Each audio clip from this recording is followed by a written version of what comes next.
चलिए जनता से पूछ लेते हैं जो लोग इस बारे में कुछ कहना। मैं सिर्फ ये जानना चाहती हूँ कि अच्छा ठीक है, आप मानते हैं कि सारे मुसलमान ये पाकिस्तानी नहीं सोच रखते हैं, लेकिन हर आतंकवाद मुसलमान ही क्यों होते हैं? दोषी ठहराएंगे। तो ये कहना कि सिर्फ मुसलमान ही आतंकवादी हमले कर सकता है, ये बिल्कुल गलत है। आप कहते हैं 100%, ये बिल्कुल मानने को तैयार नहीं हो सकता है मुसलमान कर सकते, तो क्यों मुसलमान को ही टारगेट किया जा रहा है? बराबर तहकीक करो, मुसलमान रिस्पॉन्सिबल पकड़ो, हम आपका साथ देंगे, लेकिन बेबुनियाद पकड़ना मेरे हिसाब से सही नहीं। अगर मुसलमान कुछ गलत काम करते हैं तो नाम आता है का मुस्लिम टेररिस्ट। बाकी कौन गलत काम करता है तो उसे इलाके से जाना जाता है। मुसलमान चाहे यूएसए में हो, सऊदी में हो, यूके में हो या इंडिया में हो, तो मुसलमान जैसा पहचाना जाता है।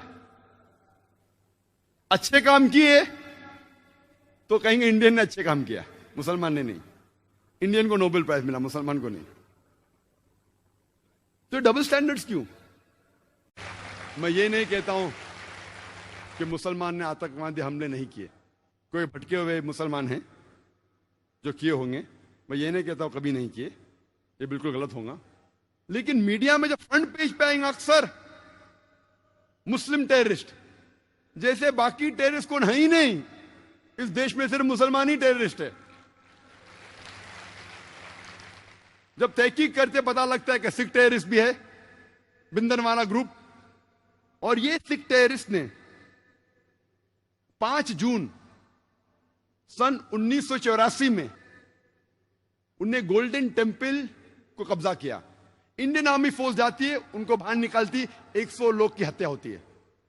उसके चंद महीने बाद 31 अक्टूबर सन 1984 में उस टाइम के प्रधानमंत्री राजीव गांधी की माता श्रीमती इंदिरा गांधी की हत्या होती है। उसकी खुद की सिक्योरिटी गार्ड उसकी हत्या करते हैं। आता है पेपर्स में security guard assassinated Shrimati Indira Gandhi. कौन था? सिख था।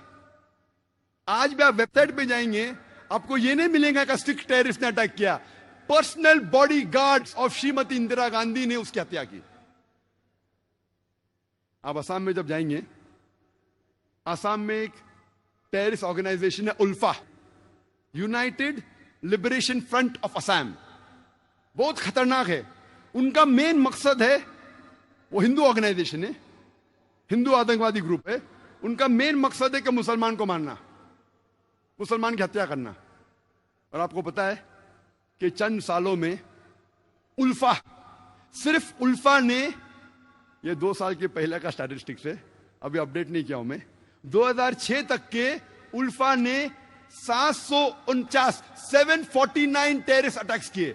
There is no other terrorist organization in the world history who has done 749 terrorist attacks. 749 terrorist attacks ULFA ने किए चंद सालों में सिर्फ। हम पढ़ते ही नहीं पेपर में, हमें पता ही नहीं। मैं जब बॉम्बे में पेपर पढ़ता हूं, पता चलता कश्मीरी टेररिस्ट, मुस्लिम टेररिस्ट। जब मुझे कश्मीर लोग काफी बुला रहे थे तकरीर करने के लिए, और मैं सोच जाऊं क्या नहीं जाऊं, जाऊं क्या नहीं जाऊं। फिर 2003 में सोचता हूं मैं जाऊंगा।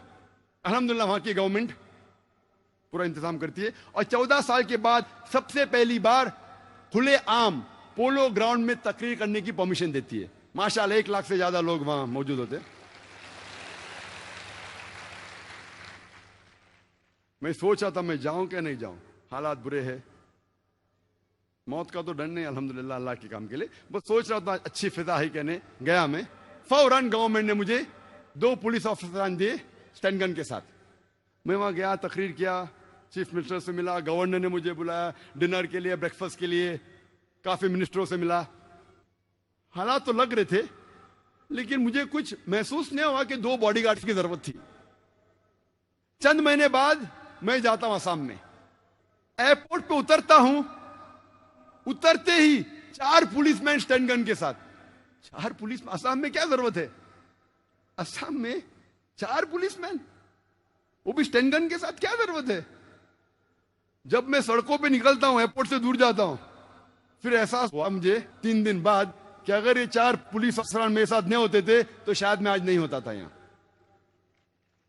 हमें तो पता ही नहीं आसाम की हालत क्या है। आसाम में इतने आतंकवादी हमले हो रहे हमें पता ही नहीं है। मुझे तो बिल्कुल नहीं पता था, मैं न्यूज़पेपर पढ़ता हूं हमेशा। वहां जाने के बाद पता चला, इंटरनेट पे तहकीक करने के बाद पता चला कि वहां की terrorist organization is one of the most dangerous, बहुत खतरनाक। ऐसे कई टेररिस्ट ऑर्गेनाइजेशन असम में, बोडो, मिजोरम में कई क्रिश्चियन ऑर्गेनाइजेशन है, मीजो क्रिश्चियंस ऑफ नागा, वो भी आतंकवादी हमले करते। और एक हमला किया था 2 अक्टूबर को, 2 तारीख अक्टूबर के सन 1984 में 44 हिंदू लोग का कत्ल करते ये क्रिश्चियन ऑर्गेनाइजेशन, और कई लोग को जख्मी करते। खाली क्रिश्चियन लोग ने कितने हमले किए हिंदुस्तान में वक्त नहीं है, क्योंकि 10 बजे तकरीर बंद करना है हमें। वीडियो के नीचे सब्सक्राइब के बटन पर क्लिक करें, बेल के आइकॉन पर क्लिक कीजिए ताकि हर नई वीडियो की नोटिफिकेशन आपको मिल जाए।